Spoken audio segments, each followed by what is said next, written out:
everybody's having a good night. How is everybody tonight? Doing great. Let me turn the light off, see if that helps a little bit. Um, yeah, that helps a little bit.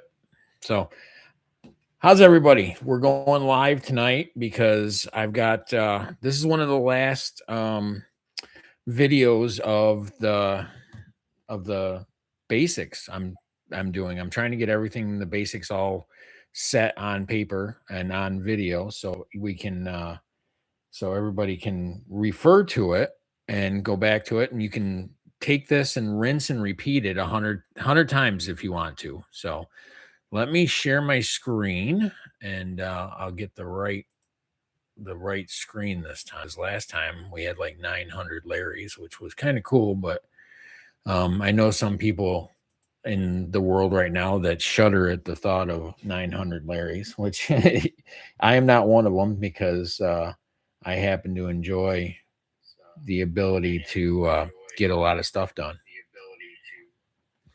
So, checking to make sure you guys can hear me.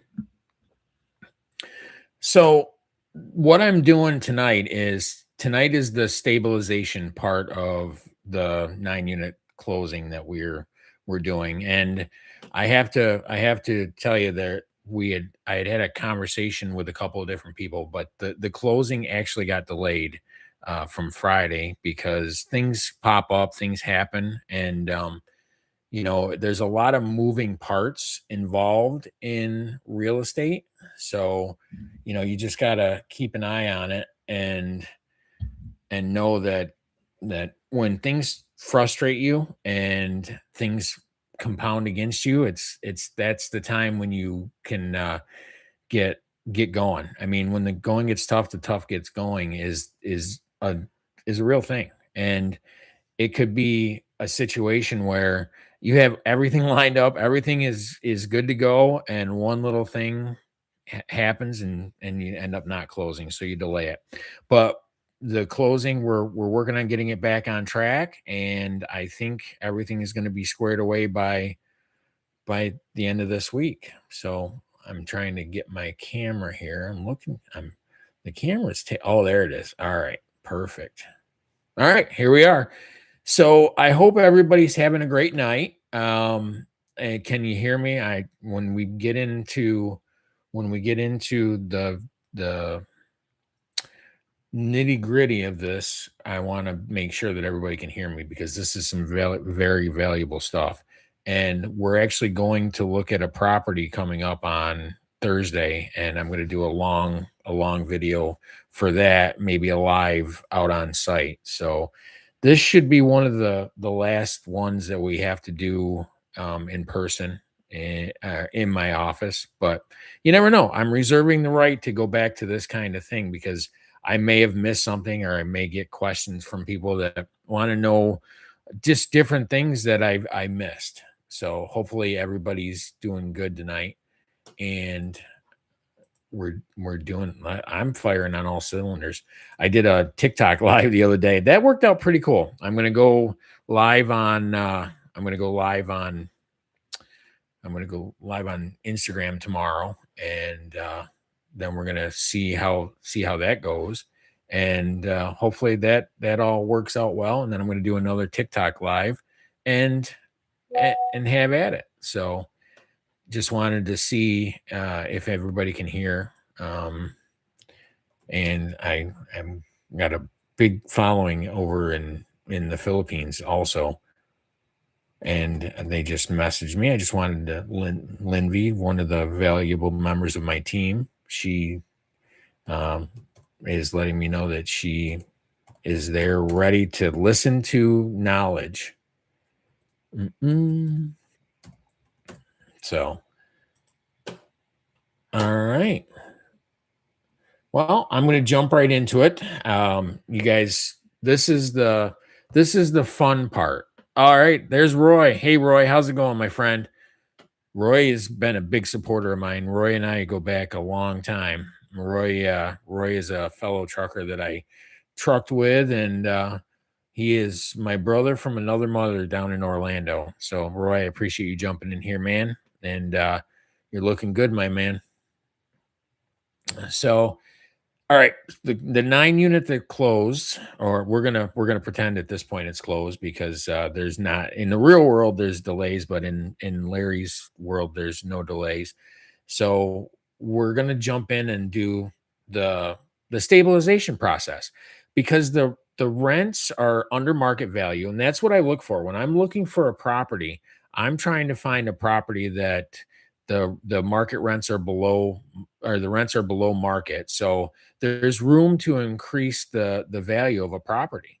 And when you increase the value of a property or increase the net operating income, you're able to do what's called forced appreciation.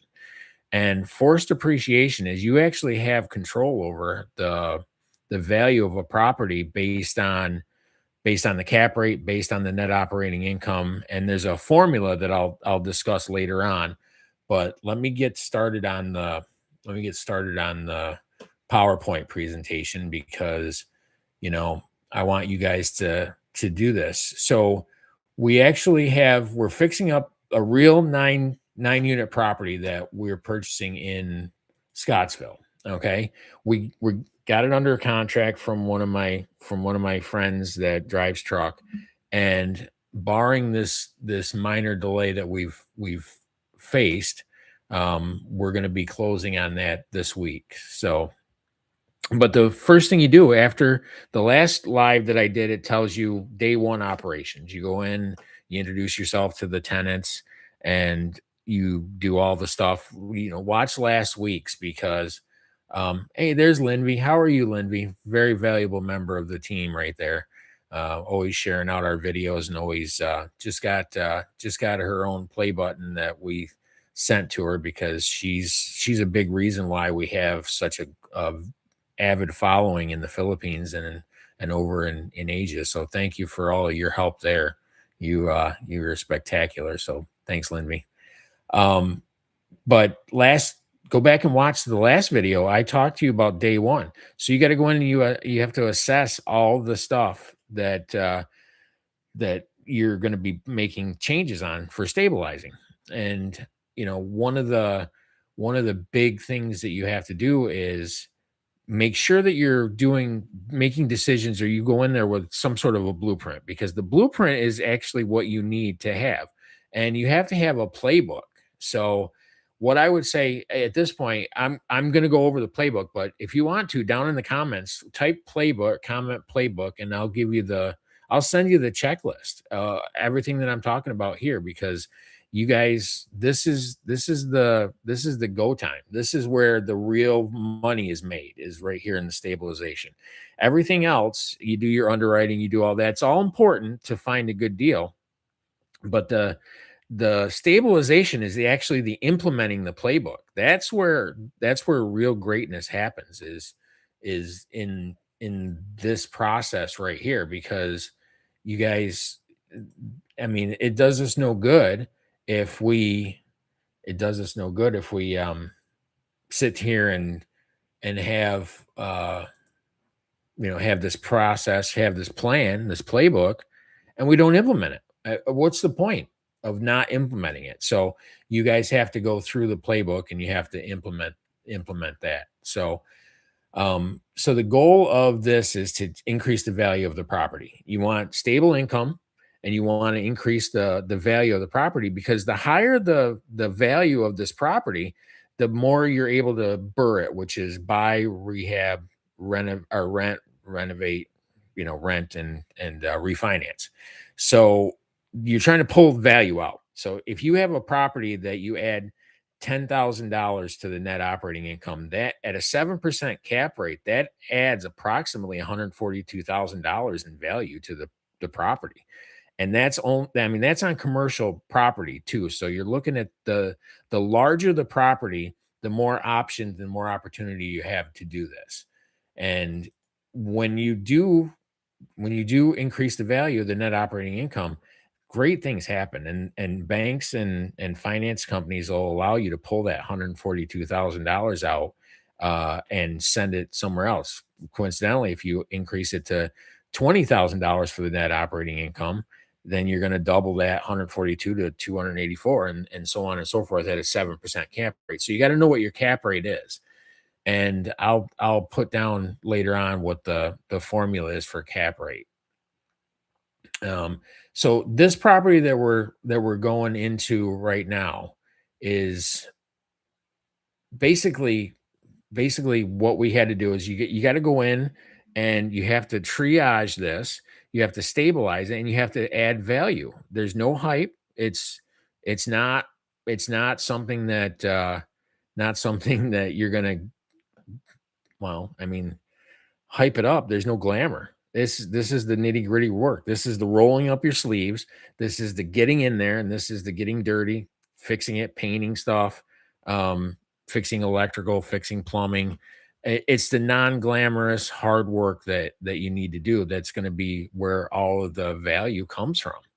And when you get the value, that's how greatness happens is fixing properties and then getting them stabilized. Because once this is stabilized and you start getting market rents for everything and you keep it 100% occupied or as close to 100% occupied as you can, this thing is going to be a cash cow for us for years. And that's important stuff that you have to understand. That's what the goal is. You have to get you have to get these properties into your portfolio and then make them your income for years and years to come. So I do have to give you a quick disclaimer though. This is for educational purposes only. This is not financial or legal advice. We're just trying to give you what we're doing to make money. So that being said, theoretically speaking, these things can work depending on how you are. Roy asked a good question. Is area important? Area is important because you have to know whether you're what kind of area. So you have different in apartment buildings and things like that, you have different types of areas. So you have A class apartment buildings, which is the luxury ones, which is 3,800, 4,000 granite countertops, and all that sort of thing. You have B class, which is um B class areas, which is just a regular run of the mill property. Nothing, no granite countertop, regular countertop, nice apartments. Not saying there's anything wrong with a B class. It's just it's not the upgraded class A that you can charge the premium for. Then you've got a C class, which is what Scottsville is. That's where we're buying because C. I don't mind C class. The actual property has needs repairs. It needs some help, but it's just a regular residential. And then you have like a D. You have D and below class, and D and below class would be like a war zone type thing where stuff's falling down, there's roof leaking, and it's a dangerous neighborhood, that sort of thing. I guess the best it would be when I lived in Orlando. I guess it would be like OBT, Orange Blossom Trail, somewhere in the certain areas of Orange Blossom Trail that were D class, and you just have to be cognizant of the area that you're buying in because I just had a conversation with a student who bought a house in one of the worst areas of town, and it got overrun by drug dealers. And when you have drug dealers and you show up to collect rent, they have a tendency to not like people showing up unannounced. So it was a bad situation for him, and he's since gotten through it. But it's just you got to be cognizant of that because if you buy in the wrong area, that could really destroy the value of a property. And right now we're in Scottsville. Our area there is a C class, and I don't mind C class. I try and stay away from D class and below. C class is the absolute lowest class of property that I'll buy with a little bit of repairs. There's most potential for increasing it. So if you do the repairs and you increase the property from a C class to a B class, that's what I'm talking about here. You can also take a B class and increase it to an A class, but that requires an extensive amount of capital expenditure. So you got to put up a lot of money to be able to charge the premiums that you can get in an A class. So I hope that answered the question, Roy. Is that good value for you, my friend? So, you're looking speaking of market type, it's speaking of market type, you're looking at secondary markets. You've got your secondary markets, which is not like so Scottsville is a secondary market to Rochester. So it's basically another name for a suburb. So Rochester is the main city, but then you got Henrietta, Scottsville, Greece, Arundecoit, just different um, just different suburbs of Rochester. And I prefer buying out in the suburbs because when you get down in the city of Rochester, some class there's C class, D class, E class, F class is just like, it's like vacant lot type stuff. And it's one of those situations where I prefer buying in the suburbs because people who want safe environments, people who want the decent income from working in the city, and they live out in the suburbs because they get the income within a good commute, and they get the safety of being out of the war zone, if you will.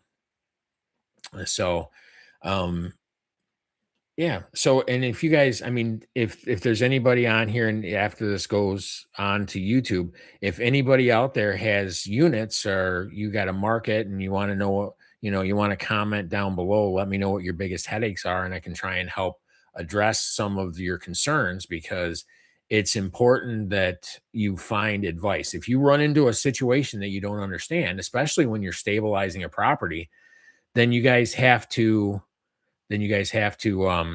find help. Don't be afraid to ask questions, because asking questions is the only way you're going to learn anything on how to run your situation, your portfolio. So, um, all right, let's move on. So market location is important. Current condition of the property, that's another thing that Roy was alluding to there. You got to, part of the C class is what kind of deferred maintenance is there? Is the gutters falling off? Does it need a new roof?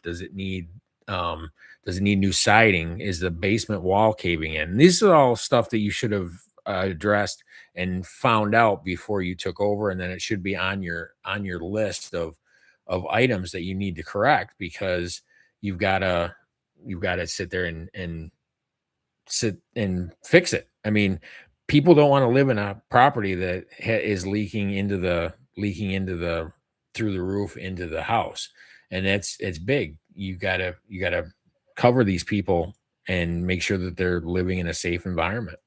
So, and then, like, I'll give you more specific. So Scottsville, there's it's a little messy around it. It's not as neat as I would like it. The landscaping isn't. The front of the building is good, but out back there's, one of the apartments. The tenant has a bunch of stuff sitting in the yard and things like that, which we need to address. And you have to go in. You have to find out what the situation is as far as collections. So is everybody paying on time? That they tell you they are the before the closing, but now you get to actually vet that and make sure what's going on. So you have to verify the collections. You have to make sure that the rents are all being collected. You have to verify economic vacancy, or economic economic vacancy, because what happens is people can live there but not pay. So you in essence, the apartment's vacant but it's actually occupied. So you have to have economic occupation instead of, economic vacancy, because what'll happen is the tenants will live there. Not paying does you no good. So now, not only does it not help you with your expenses, but it choose up your income, because now you have to apply the income to getting them out, the eviction process and all that. So, maintenance backlog is a big one. We're going to run into some maintenance backlog, because I've seen some repairs that really need to get done in Scottsville, which they're minor repairs. The previous owner did a really good job, but I think it's just my own personal taste for things that I want to fix. Maintenance backlog. Utilities. We need to vet the utilities, make sure all the utilities, and we have to verify and make sure that the rents are actually below market. And you do that by running major. You run comps, your comparables. You start looking around to other properties in the area, finding out what their rents are, and then making sure that they're fully rented, fully occupied, and then you can run from there. And right now, the ones that we're taking over, the property that we're taking over, I believe the rents are $800 to $900, $1,000, and comparable rents in the area are 12, 13, $1,400. So we're actually going to have to look at slowly raising the rents, because you have to be careful and do it legally, because New York State has a lot of laws that require you can't just jump your rent $400 or $500 without very specific regulations and rules that you have to follow. And it depends on how long the tenants live there, what their situation is, and that sort of thing. So we're looking into that. That's going to be the part of the stabilization program, is getting more income coming in, so we have more money for repairs. And the repairs are important because you want to increase the value of this property. And when you have repairs going into a property, it increases your net worth, because it increases the value. Now, certain you have to be careful, because you don't want to jump into a property and start spending all this money, uh throwing it towards repairs that aren't going to increase your value. And there's a point where you overspend, overbuild, and throw granite countertop into something that's not going to the granite countertop's just not going to return the investment. So you're not going to be able to increase your rent enough to cover the expense of that. So you got to be very careful. I tell people that what they should shoot for is livable. Like, you want people to live in a safe property, but you don't need to, like, I like the finer things in life. So I love granite countertop. My apartment is a luxury apartment. I live in a class A area, but it's a situation where the rent is very expensive, and I have to kind of make sure that it's something that my base price. Well, it depends on the area, honestly, right? I tell you that your base price for buying a property is as low as you can get them to accept, because you can look at comps, and right now is a good time for everybody to buy.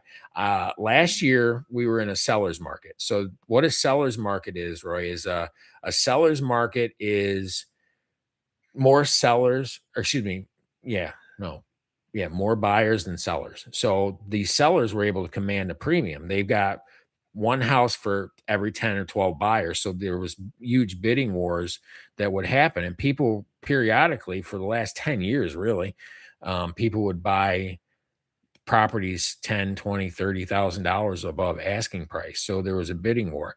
Well, I've been through several market cycles, and I last year I saw that we were getting ready to switch over to a buyer's market. And what a buyer's market is there's more sellers than buyers. So you got a lot of properties, and not a lot of people are buying right now because the economy is kind of rough. So when the economy gets rough, people stop buying, and then that affects the property value. So these sellers have to get creative. You could buy a lot of stuff on owner finance. You can do just different owner financing options, and you can buy them with no money down. If you can negotiate good enough, you should be able to find a property, and bid low on it, because right now a lot of times and what I'm telling people to look for is properties that have been on the market for over 100 days. And if you find properties that have been on, I prefer off market, but if you can find a property and the only way you can go is to find one on market, make sure you find one that's been listed for over 100 days, because by 100 days, people are generally like, okay, this thing's not selling. I need to start getting creative, because I don't want to keep spending the money on this. So just look at the values in the area, Roy, and then decide whether or not you want to pay that. And if you can negotiate a lower price, always negotiate a lower price. And I tell people, be careful being the first person to throw a number out, because the in a negotiation, the first person throwing the number out is always the one who loses. And that just been my experience. So So when you get in there, you have to try and decrease the landlord's utility costs. Also, when I with like Scottsville Road, we want to make sure that the tenants are paying as much of the utilities as possible. I believe one of them is a landlord paid utilities. So if there's a way we can figure out how to do it like a rubs where the utilities are split up amongst the tenants, you got to make sure we recoup those costs because that's not something tenants have a tendency to waste utilities if they don't have to pay the bill. So if your landlord is paying your electric, you have more of a tendency to stay on, leave your TV on, leave lights on 24 hours a day, 7 days a week. And it's another way that we can stabilize, decrease our utilities, make the tenants pay as much of the utilities as possible. That way it makes them fiscally responsible. And it also helps keep the environment good because you're not wasting utilities. So, and then another challenge that we have is getting all the documentation and starting from a fresh point, like getting all the leases and things like that. Kevin, who's the guy we're buying this property from, did a really good job with documentation and keeping the leases and things. So we've had to go and start fresh. We're going to have the tenants re-sign the leases and everything. So, and then we're starting fresh. We're gonna get an app. Haven't decided which app we're gonna go with yet, but that's an app you have right on your phone. The tenants can put Appfolio or Buildium or whatever the rental app that you want to use is, and they've all got different benefits and features. So you go and decide which one you want to use and then run with it. And they can put their maintenance requests right in through there and they can do pretty much everything. Message you, pay their rent, they get notified when there's something going on and things like that. So basically the objective of what I'm talking about here, the property overview, the objective is to stabilize your operations before you do any renovations. So you want to get everything stabilized, get everything assessed, okay? And then once that's all stabilized, then you can start looking at your renovations. But one unit that performs poorly, it can really significantly impact the profit of this 9 unit. And we have a couple of the most of them are performing very well, but they're all under market. And we got a couple of the units that we're going to need to address because the profitability of the bottom line of your business is it needs to be paramount to the success of your business, and you should be able to do that at the same time as you're caring for the needs of the tenant. So you have to balance the two together, and that's kind of it's a balancing act. But with experience, you figure out exactly what needs to be done. Okay, so is everybody still with me? I did want to talk to you guys a little bit about our Discord channel. We offer a Discord channel, and it's https colon slash slash discord.gg backslash alpha wolf. And we have a group in there, and it's our Discord server, and you can join the server and we're in there discussing these kinds of things. And if you come up against something that you don't understand or you don't know and you need advice, you jump into the server, you jump into our school community. You have to surround yourself by people doing what you want to do because you need to have these resources readily available because you're going to run into stuff that you don't understand, especially since this is your first property. You got your first property coming up, and that's who I'm talking to. I want people to buy their first rental property. You need to have people surrounding you that know exactly what you're doing, know exactly how to solve the problem. And then you run up against it and you jump into one of your communities or you go to a meetup, which we're going to be doing as well. And check out our Discord channel at Alpha Wolf University. And you put it in there and you should have 10, 12 different answers, and you choose from the best ones. So So the 72, the first thing you do is your 72-hour operator audit, which is part of the beginning of day one, but it carries on. So you do your rent roll versus your leases. You have to verify you got the leases here, your rent roll here, and if you need, you got to have people re-sign the leases, and that's the time when you can increase your rents to not all the way to market, generally, probably, but you could get closer. So you definitely got to do that within the laws. You have to verify the security deposits that are coming through. Who has what security deposit, and then you have to take that cash because you got a credit on the closing. Issued a credit, so you didn't have to come up with as big a payment, but you still have to come up with that cash. You need to put that into a security deposit account. So, and that security deposit account you don't touch. That stays there for the tenant. So when they move out, they get that plus all the interest. So you have a couple of different accounts, however you want to work that. Um, you have to do your delinquency report. You have to verify who's delinquent, who's who's not, who's paying on time. And then you have to seriously address the people that are delinquent because you cannot allow delinquency to happen. You have to do your aging report to find out who's on time, who's a slow pay, and are you going to fix everything on day one of month one? No, probably not.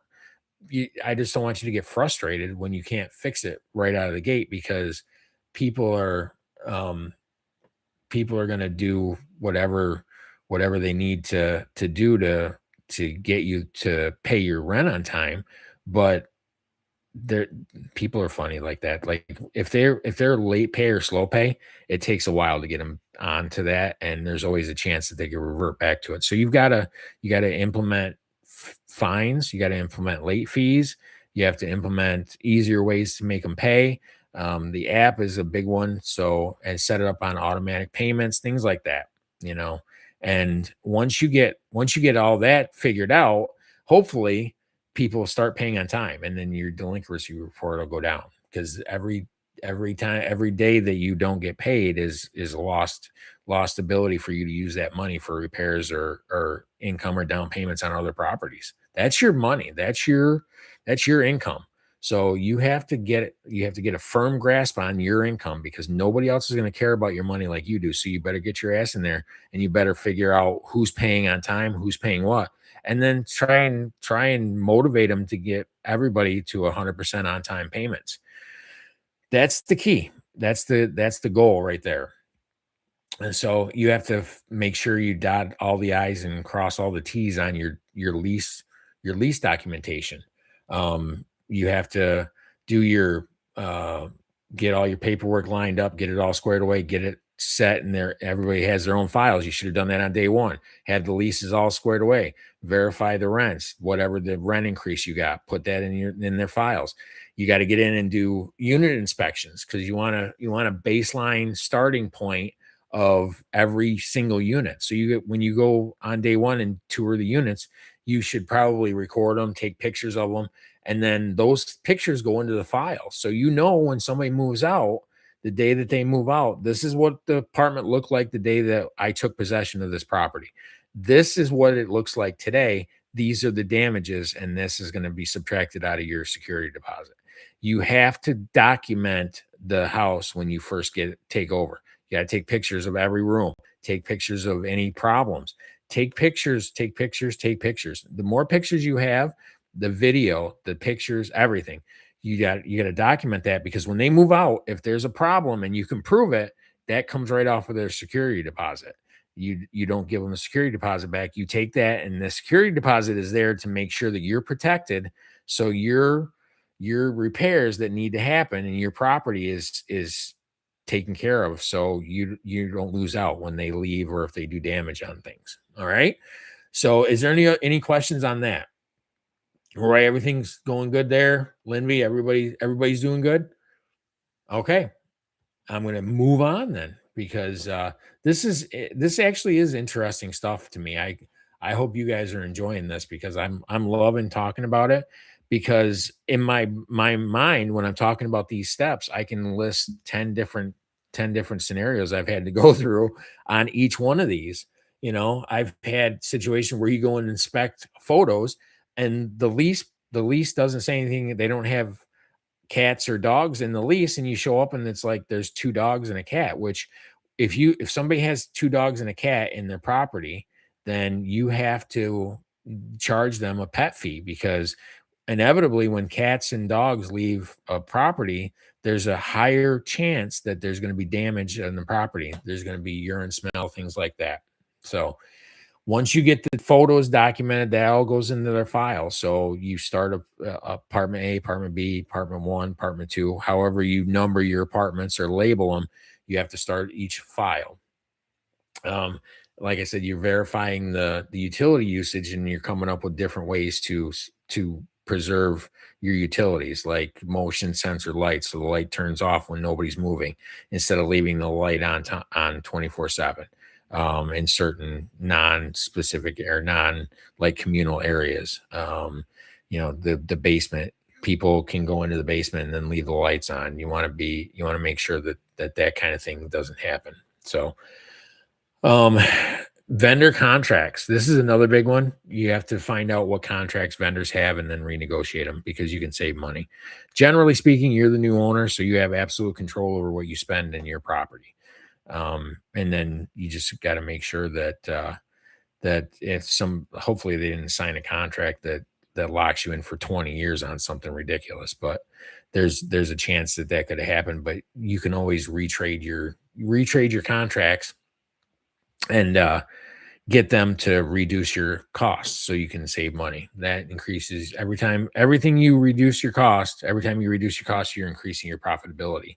And that's the name of the game, because every dollar that you add on to the net operating income increases the value exponentially. So, and I'll tell you what that calculation is. So, in your lease files, so every file you have to have the ID of the people, telephone numbers, that sort of thing, the deposits, addendums, the move-in condition, that you start their file right from day one. This is who is in this apartment. This is who is in this apartment.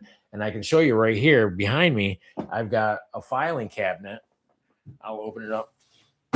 So I've got my filing cabinet with all my rental files in it, and every apartment has its own file with every photo log and everything. So, and you have to check the utilities. One of the things that you do with the utilities is you check like water and sewer for certain spikes, electrical for spikes. So say the water for the last 3 months was $50 a month. And then all of a sudden this month it jumps up to $500 or $150 or $200. Odds are pretty good that there's a leak somewhere, that the water continually dripping. So you need to get into this apartment and find out where the leak is for a couple different reasons. You want to save money on the utilities, but you also want to prevent damage. If the water is overflowing onto the floor, you could have a mold issue problem. You could have a rotting floor issue. You can have all kinds of problems if it's an upstairs apartment and the water is leaking through the ceiling. It's one of those things where the utilities actually can be a good tip off that you've got a problem somewhere in your infrastructure. Because if there's an electric problem or the electric goes up, is there a light that stays on too long, that you got to find out where that is and whatnot. So contracts, trash, snow removal, lawn, pest removal, you can always switch that to save money. So the key takeaway is this. Your clarity is first and foremost. You have to have a clear picture of where the property is, what you need to do to fix it and everything, because confusion is expensive. If you go into a property and there's absolute chaos on your behalf, on your side, and you have no idea what the hell you're doing in the stabilization, that can get expensive. So you have to go in with this playbook. And like I said, if you comment playbook down below, I'll send you the playbook, step by step process of how to be an operator. You got to go in with a plan, organization, and a plan, and that's how you beat the system. That's the clearest path to success in making money, is to go in with a set plan and stick to it. Don't go in there and get sidetracked, because Stabilization can be a glorious thing. Once you get it stabilized, oh my goodness, the money just starts rolling in, rolling in. Okay. One of the other, so this next one, um, so you got to stop the bleeding. Generally speaking, when you take over a new property, um, it's hemorrhaging cash. It's hemorrhaging money. It's got problems that you just got to address: collections, enforcement, things like that. Um, so you have to issue your written policy, how long they can be past due on the rent before they're dinged with a late fee. You have to allow your late fees to follow local laws. I believe in New York State, it's $50 is the maximum you can charge. That's what I charged, and that's part of the rules. Partial payments, do you have a rule against partial payments? Or if somebody owes $1,000, are you gonna let them give you $500 towards the rent and then another 500, another 500? What that gets dangerous because say somebody at the beginning of the month paid $500 on a $1,000 more rent, so technically they paid their rent. They didn't pay their full rent, but they paid rent at the beginning of the month. So you have to wait the 30 days to evict. And there's very specific rules that you have to go through. So just know that if you implement a rule, you should keep the rule in force for everyone. Don't show favoritism. That gets to be a slippery slope. If you're not collecting full rent, it's just you're going to be chasing money all the time, and that's just not the kind of landlord you need to be. You need to be a squared away, professional property management company. So you have to get the tenants to understand that you need to collect your rent because this is not something that you're going to tolerate month in and month out. Okay, so just know that you have help too in our Discord and in our school. Just get involved, even if it's not ours. Get involved in a community because that's readily available information. And I don't know any professional landlord, property owner that doesn't like talking about his own portfolio or her own portfolio. You know, you ask us questions and you start getting good questions, and we'll talk for 18 hours. And somewhere in there, hopefully we're gonna hopefully we don't. Oh, you do hire an on-site property manager, you can. Um, my stabilization plan involves property management, but I do all my stabilization first, and then after it's stabilized, because Roy, property managers, they have a tendency to charge the crap out of you, so that damages your profitability right out of the closing. And so I go in and I get everything taken care of first, then I turn it over to a property manager when it's stabilized. That's just mine. I mean, if people here want to buy a property and go right to a property manager and let them do all the stabilization, more power to you on that too. You just got to be careful because it's always, "Hey Inkwell, how are you? Long time no see. How you been?" So one of the things you gotta be careful of is if you're turning it over to a property manager and you're expecting them to,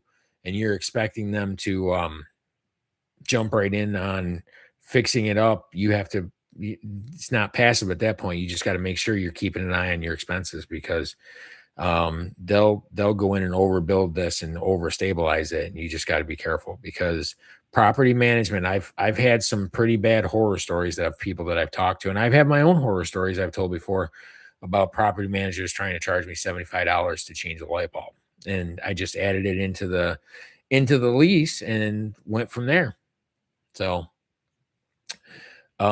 payment plans, you can do payment plans on the rent, but you have to have them structured and they have to be documented.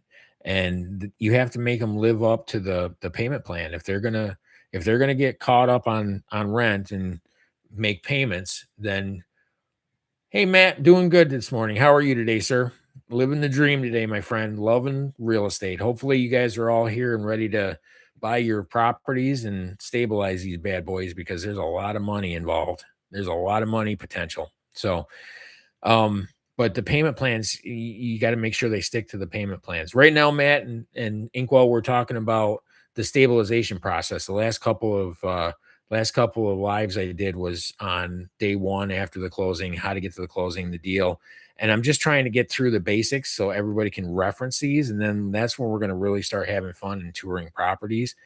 But right now, the stabilization is the hard work that you gotta do to get the property where you're making money monthly and increasing the value. So hopefully you can get that increase in property value, and you can pull that equity out and start buying other properties and do it again. This is a Everything I'm telling you, I'm concentrating on your first property, but this also works for people who have 8, 9, 10 properties.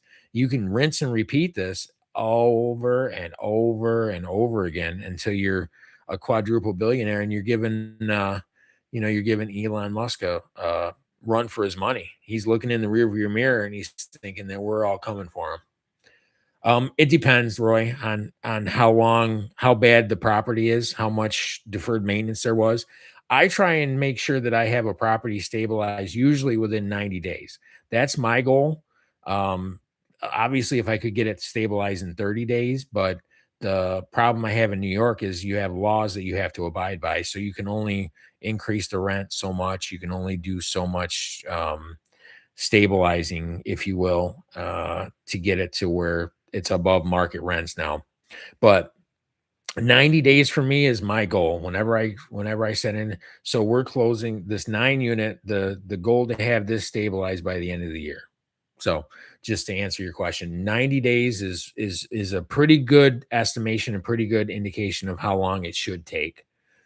So, and then one of the KPIs, this is a key performance indicator, is economic occupancy. So, what economic occupancy is, I kind of touched on it a little while ago. That means occupancy that's actually paying, because you can have an entire building that's occupied, and if nobody's paying, it's as good as being vacant. And it's actually worse than being vacant because you're still having to pay the bills on it.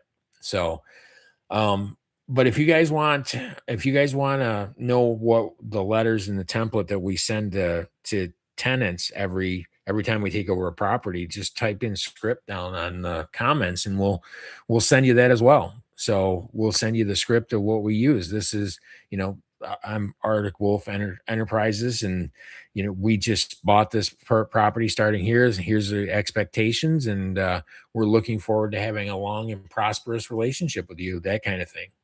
So, um, all right, slide number 6, phase 3. This is where things get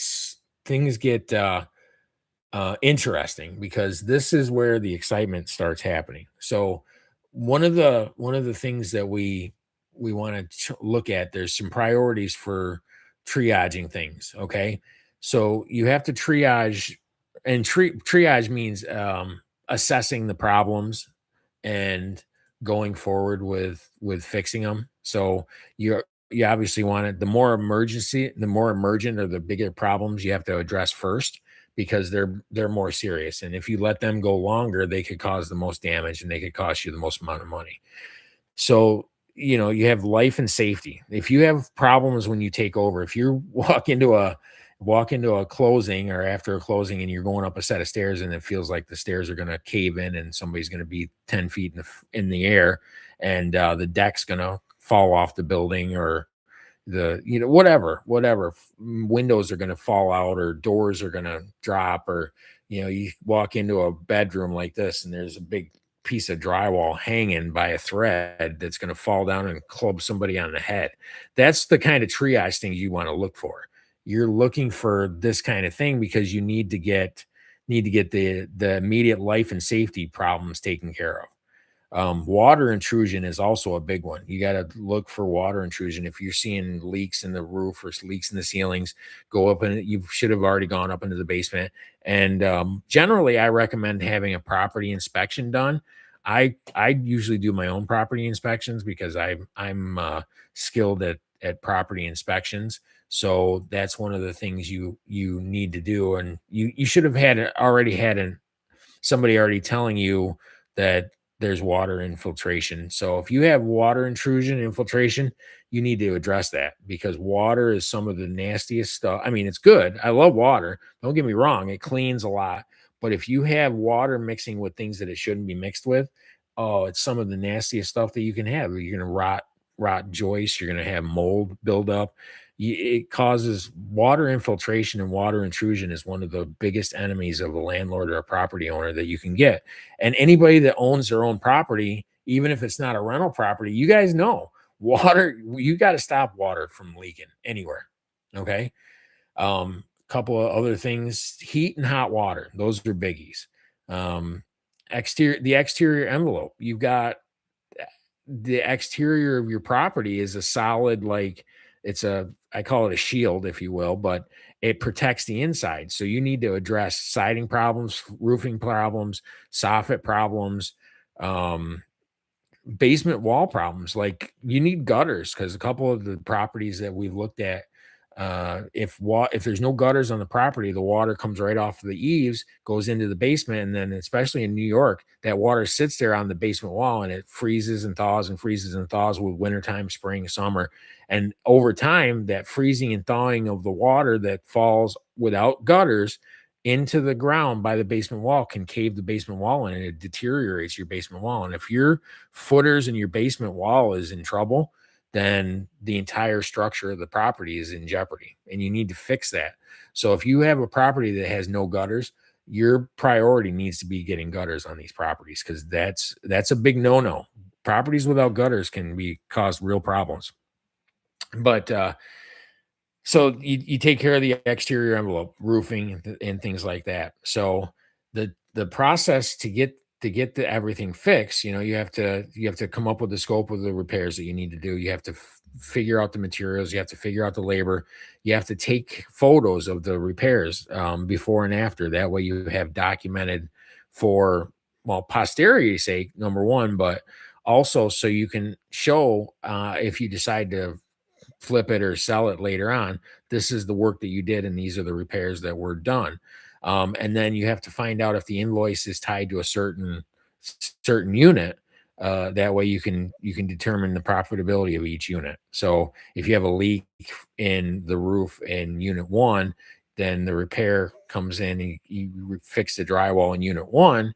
The roof is a separate thing. That's a capex expenditure, capital expenditure. So and then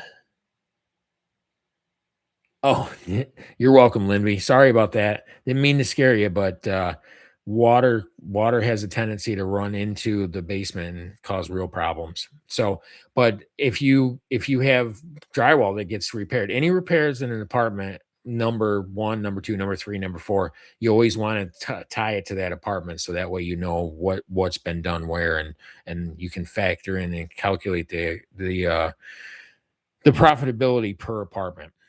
So. Everybody still with me? Everybody join the Discord channel at Alpha Wolf, discord.gg Alpha Wolf, capital Alpha, capital Wolf. Yeah. So, and then the vendor control rule, no scope, no budget control. So if you have a vendor that's going to come in and make repairs, and you just cut them loose, um, you're not gonna have any budget control because they're gonna go to town. You just gave them free reign to spend your money on whatever repairs. So if you have a contractor or somebody come in to do repairs, you have to have the scope of the repairs.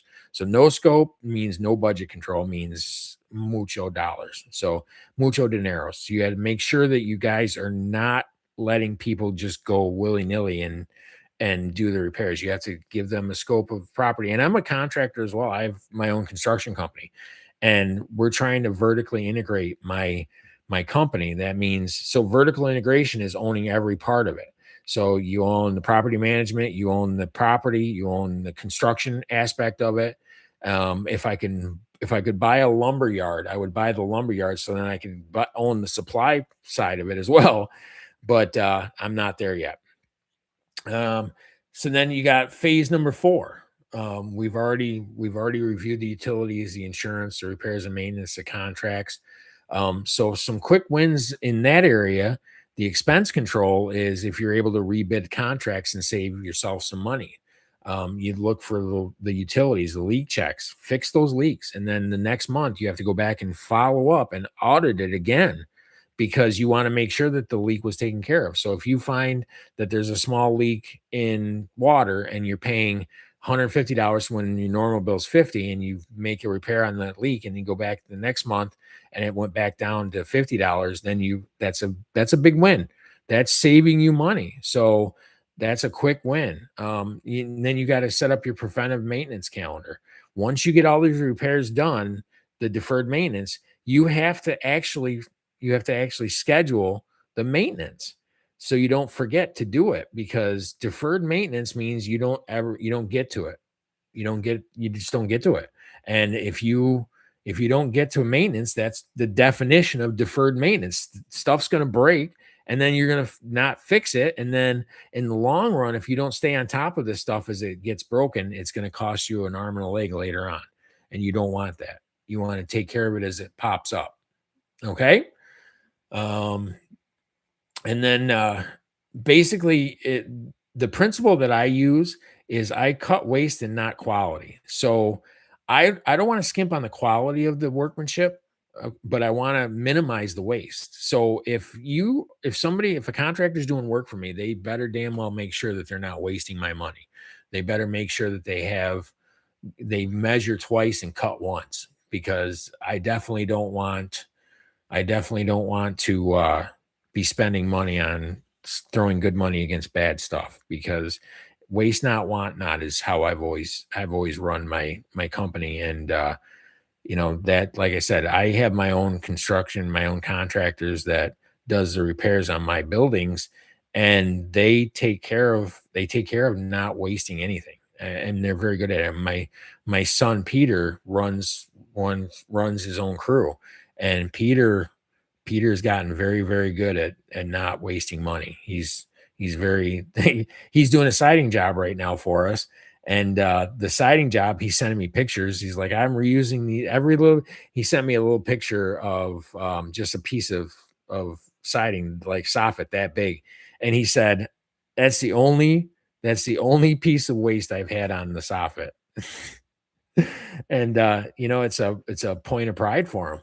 So that's amazing. I don't know if Peter's in here or not. I told him I was doing it, but he gets very busy. So um value add that pays and forces appreciation. So there are some things that you can do that you want to basically do these repairs because it increases the property value and it allows you to increase your rents and things like that. So that's any repairs that you can make that are gonna increase your rents, and that's going to increase the appraisal value. So if you look on this PowerPoint presentation, the way you factor property value is you take the net operating income and you divide it by cap rate. So for example, so $10,000 at a 7% cap rate gets you 142,000 in increased value. So say you've got a property that makes $100,000. So let's do the math real quick while I'm here. If you guys bear with me 1 second, I didn't have the math put on there. I was going to, but then I completely spaced it on that because I got busy with other things. But at $100,000, you're looking at a property value of 1.428 million. Okay. So if you increase that to 110,000, so now your property is worth 110,000.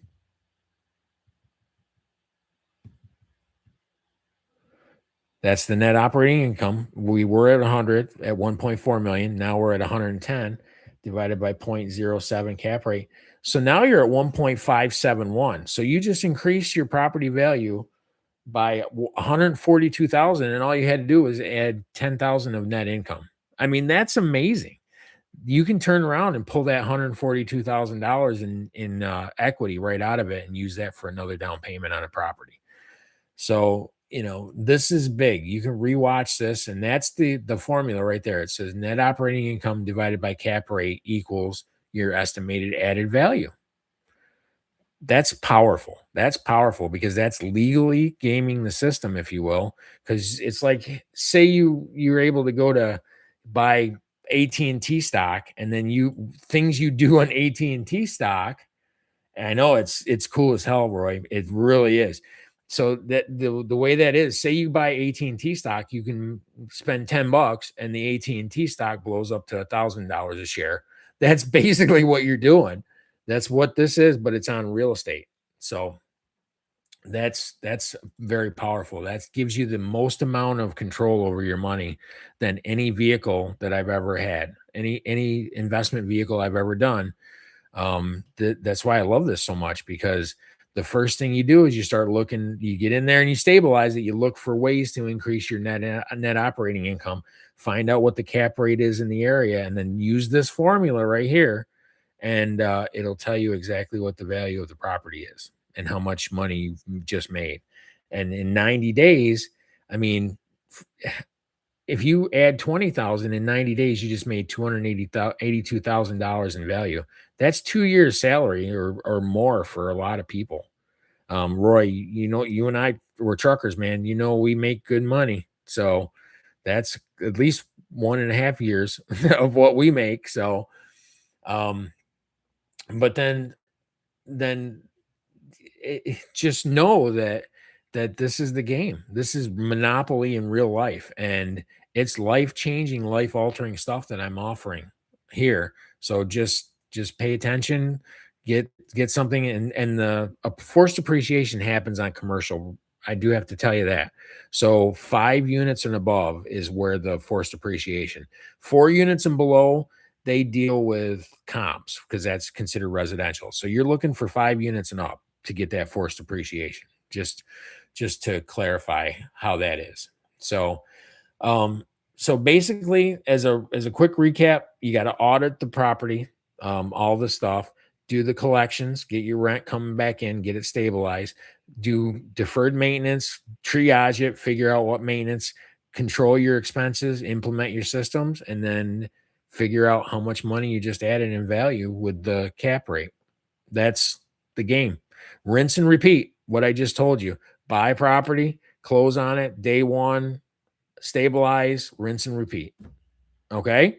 So you guys can listen, the start at the beginning of my YouTube channel and play right straight through, and it should go in chronological order. At least that's how I tried to plan it, and get I mean, your first property, your 10th property, your 500th property.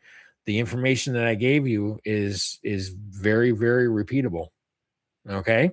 So you guys just remember, in the comments here, comment playbook. I'll send you the checklist. I'll send you everything you need.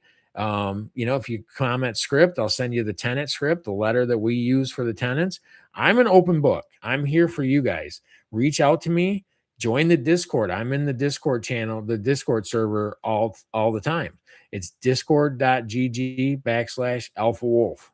That's it. Join that, and I'm in there all the time. You guys can constantly hit me up. I'm talking in the chat rooms and everything. So um let's see. Uh, all right, I think that's everything. Does anybody have any questions in the comments? Anybody want to I've been trying to answer the questions as they popped up in the comments. If anybody has any final questions, go ahead and put that in there. Type your playbook, your script, and I'll send that all to you. And also, do me a favor. If you guys do own properties, I don't know who owns properties and who doesn't, throw that in there because I'm curious. I know Lindsay just bought her first property, which I'm super proud of her. She's one of my students. She's doing a great job in the Philippines, and she bought her first property, and she's rocking it right now. Does anybody else have any properties or anything like that that you want to share? Just let us know. All right. Well, I'm going to get out of here then, because you guys have been what I would consider one of the best audiences on the face of the planet. You guys have been great. Your questions have been engaging. Your questions have been fantastic. So thank you for engaging and being decent. So here's the recap again. You guys can see this, comment the playbook, expense control systems, call to action, write down the playbook. And then this last slide that I've got for you lists all of our websites. Um, Alpha Wolf Enterprise, Arctic Wolf Enterprises, that's our real estate investing firm. The Alpha Wolf University teaches people how to be investors, and we walk you through doing it side by side with you to get you across the finish line. And Alpha Wolf Construction, that's our construction firm that's vertically integrating, and discord.gg/Alpha Wolf. So you guys have a great night. I'm going to end Facebook first. Facebook, you always get the raw deal of being ended first, but I'm partial to YouTube just because they started the whole real estate movement. So have a good night, Facebook. Love you guys. All right, YouTube. Linvy, thank you. Thank you, Roy. You guys are awesome. I appreciate you guys so much. If you have any questions, get into the Discord, hit me up in there. Send me messages, comment. I read every comment on the YouTube videos. So jump in there, ask your comments. If this ends and you're like, damn, I should have asked them this question, just hit me up in there. I'll answer any questions. So love you guys. Have a great night. You guys take care. Miss you already.